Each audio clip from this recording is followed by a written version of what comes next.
మా తమ్ముడికి వంట చేయడం అంటే చాలా ఇష్టం. అందులో ఇట్లాంటి స్పెషల్ డిషెస్ చేయాలంటే ఇంకా ఇష్టం. ఈరోజైతే అక్క, తమ్ముడు ఇద్దరు కలిసి కొత్త ప్రయోగం చేయబోతున్నారు. Paneer biryani for the very first time. ఇప్పటివరకు మా ఇంట్లో చికెన్ బిర్యానీ తప్ప ఎప్పుడూ ఏ బిర్యానీ చేయలేదు. కానీ ఫస్ట్ టైం పన్నీర్ బిర్యానీ చేస్తారంట. సరే చేయండి అని చెప్పిన. ఇక్కడైతే పన్నీర్‌ని ఇట్లా క్యూబ్స్ లాగా కట్ చేసుకుంటుండు. మొన్న డీమార్ట్‌కెళ్ళినప్పుడు తీసుకొచ్చిండు పన్నీర్ ఇంకా ఈ బాస్మతి రైస్. పన్నీర్ అయితే అది 500 గ్రామ్స్ కొంచెం తీసి పక్కన పెట్టుకుండు. మిగిలిందైతే ఇట్లా క్యూబ్స్ లాగా కట్ చేసుకున్నాడు. ఇందులోనే లవంగాలు, ఇలైచి, షాజీరా, చెక్క, ఉప్పు, కారం, ఇందులోనే ధనియా పొడి, పసుపు, బిర్యానీ మసాలా ఇవన్నీ అయితే ఏసుకున్నాడు. తర్వాత ఫ్రైడ్ ఆనియన్స్ ఇవి ఫస్టే ఫ్రై చేసి పెట్టింది మా అక్క. అండ్ ఇందులో ఇప్పుడు పెరుగు కూడా ఏసుకుంటుండు. ఇవన్నీ ఏసి చేయితోటి కలిపితే ఎక్కడ మా తమ్ముడు చేతులు మండిపోతాయి అని చెప్పి నేను చెంచాతో కలుపు అనంటే ముక్కలకు బాగా పట్టాలి నేను చేయితోటే కలుపుతా అని చెప్పి అయితే కలుపుతుండు. ఎందుకో మా తమ్మునికి వంటలంటే చాలా పిచ్చి అనమాట. వంట చేస్తా అని అంటాడు. ఇందులో ఆయిల్ వేయడం మర్చిపోయిండంట. ఇంకా ఆయిల్ వేసి మళ్ళీ కలుపుతున్నాడు. ఇట్లా కలుపుకొని మూత పెట్టేసి ఫ్రిడ్జ్‌లో కొద్దిసేపు పెట్టాలంట. పెట్టేసిండు. అండ్ ఒక పక్కన అయితే రైస్ వాష్ చేసుకొని పెట్టుకుంటుండు. ఒక 10 నిమిషాలన్నా రైస్ నానబెడితే మంచిగా అవుతుందని చెప్పేసి 10 నిమిషాలైతే నానబెడుతుండనమాట. ఇంకో పక్కన వీళ్ళైతే ఎసరు పెట్టేసుకుంటారు. ఒక బగోన్‌లో వాటర్ వేసి ఇందులో మళ్ళీ చెక్క, షాజీరా ఇవన్నీ వేసిండ్రనమాట. మా ఇంట్లో బిర్యానీ ఆకు లేకుండే ఇంకా ఉన్న వాటితోటే అడ్జస్ట్ చేసినామనమాట. ఈ వాటర్‌లోనే సరిపడా సాల్ట్ కూడా వేసుకోవాలి. ఇంకొక దిక్కయితే ఈ వెజిటేబుల్స్ కూడా అన్నీ ఫ్రై చేసుకుంటుంది. యాక్చువల్లీ వెజిటేబుల్స్ వేయకపోయినా నడుస్తది కానీ ఇవన్నీ మా ఇంట్లో వెజిటేబుల్స్ ఉండే ఆ రోజు అవైలబుల్‌గా. సో, ఇవన్నీ కూడా ఏస్తుందనమాట. ఇక్కడ చూడండి మా రితిష కిండర్ జాయ్ కొనుక్కుంది. అందులో ఇది ఎళ్ళిందంట. చూపిస్తా ఉంది. చూడకపోయినా అందరిని పిలిచి మరీ చూయిస్తుంది. ఇక్కడ ఆనియన్స్ అయితే ఫ్రై అయిపోయినాయి. ఇప్పుడు క్యారెట్ ఏస్తుంది అందులో. ఇది విస్మయ్ ఫుడ్స్‌లో చూసిండ్రంట.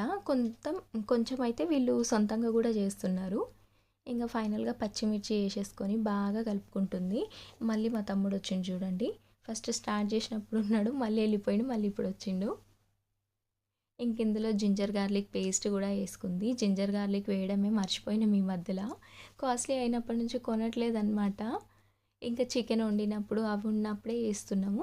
బిర్యానీలో ఎయ్యకపోతే చండాలంగా ఉంటదని చెప్పేసి ఏసింది. ఒక దిక్కయితే ఎసరు బాగా మసిలిపోతుంది కదా! ఇందులో ఆ బియ్యాన్ని కూడా ఏసేసుకుంటుందనమాట. చూడాలి ఎట్లా చేస్తారో వీళ్ళు అని అనుకున్నా. ఇంత ఫ్లాప్ అయితే బియ్యము, పన్నీరు అంతా ఖరాబ్ అయిపోతది కదా అన్నట్టు అనిపించింది. కానీ ఫ్లాప్ చేయలేరు. సూపర్ హిట్ చేసిర్రనమాట రెసిపీని. ఇందులో కొంచెం ఆయిల్ కూడా ఏసుకుంది మా అక్క. అన్నం పొడి పొడిగా వస్తదని చెప్పి. ఇక్కడైతే మన వెజిటేబుల్స్ కూడా కుక్ అయిపోయినాయి కదా! ఇప్పుడు ఇందులో మనం మ్యారినేట్ చేసుకొని పెట్టుకున్న పన్నీర్ కూడా ఏసేసిందనమాట.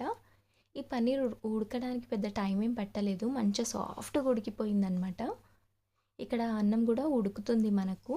ఇందులో ఫైనల్‌గా కసూరి మేతిని అయితే ఇట్లా నలిపి ఏసుకుంది మా అక్క. పన్నీర్‌లో ఇది ఏసుకుంటే టేస్ట్ వస్తదని చెప్పేసి. అన్నం అయితే 90% ఆల్మోస్ట్ ఉడికిపోయింది. మా దగ్గర పెద్దది అది స్టెయినర్ ఉంటది కదా! అది లేదనమాట. అది ఉంటే అయితే డైరెక్ట్‌గా ఇట్లా వార్చేసి అందులో డైరెక్ట్ దమ్మేసేయొచ్చు. కానీ లేదని చెప్పి గంజి వారుస్తుంది మా అక్క అయితే ఇక్కడ.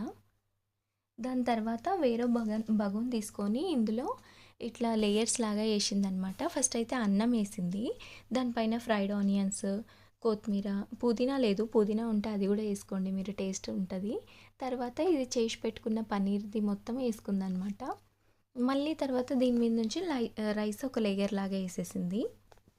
ఇంకొంచెం ఫ్రైడ్ ఆనియన్స్ ఏసేదుండే మేము తక్కువ పడినాయి. కానీ పర్లేదు వచ్చింది. ఫైనల్‌గా మిగిలిపోయిన ఫ్రైడ్ ఆనియన్స్, కొత్తిమీర, కరివేపాకు అవన్నీ ఏసుకుంది. ఇదేమో ఫుడ్ కలర్. దాని తర్వాత కొంచెం ఆయిల్ కూడా ఏసుకోవాలంట. అది కూడా ఏసుకుంది. అండ్ ఇక్కడైతే దమ్ పెట్టేస్తున్నాము. మా ఇంట్లో బగోన్లు ఉంటాయి కానీ బగోన్ల మీదకి మూతలు ఉండయి. దానిపైకే వేరే మూత పెట్టేసి దానిపైన వెయిట్ పెట్టిందనమాట. మా ఇంట్లో రాయి ఉంటది. అదే పెట్టుకుంటాం మేము ఎప్పుడైనా. ఇక్కడైతే మా బంగారు తల్లి ఆడుకుంటుంది. మా అక్క ఇక్కడ రాయితా కూడా ప్రిపేర్ చేస్తుందనమాట. మిగిలిపోయిన పెరుగుని ఇట్లా మిక్సీ పట్టుకుంది ఫస్ట్ అయితే. కొంచెం వాటర్ ఏసి. అందులోనే ఇది క్యారెట్‌ని గ్రేట్ చేసుకొని పెట్టుకుంది. అది కరివేపాకు ఇవన్నీ పచ్చిమిర్చి తర్వాత కొంచెం ఉప్పేసి అయితే ఇట్లా రాయితాలాగా చేసుకుందనమాట. పెరుగు మిగిలితేనే ఇట్లా చేస్తాం మేము. లేకపోతే చెయ్యమనమాట. ఉట్టి బిర్యానీ అట్లనే తినేస్తాము ఏం లేకుండా. కొంతమంది గ్రేవీ చేసుకుంటారు కదా! మేమైతే ఏం చేయము. ఇక్కడైతే మా మోనిషా చూడండి కిచెన్‌లోకి వచ్చింది. అప్పుడప్పుడు వస్తా ఉంటదనమాట. మేము ఏం చేస్తున్నాం చూడడానికి. అండ్ ఇట్లా వచ్చి స్మైల్ ఇచ్చిపోతూ ఉంటుంది. ఇక్కడైతే మన బిర్యానీ దమ్ కూడా అయిపోయింది. ఫస్ట్ అయితే తీసి చూసినాము దమ్ అయిందా లేదా అన్నట్టు, అయిందనమాట. ఇంకైతే సర్వ్ చేసేసుకుంటుంది మా అక్క ఇక్కడ. ఇంకా సర్వ్ చేసుకున్న తర్వాత అక్క తమ్ముళ్ళు ఇద్దరైతే తినిపించుకుండ్రు. నిజంగా చెప్తున్నా సూపర్ అంటే సూపర్ హిట్ చేసిండ్రు.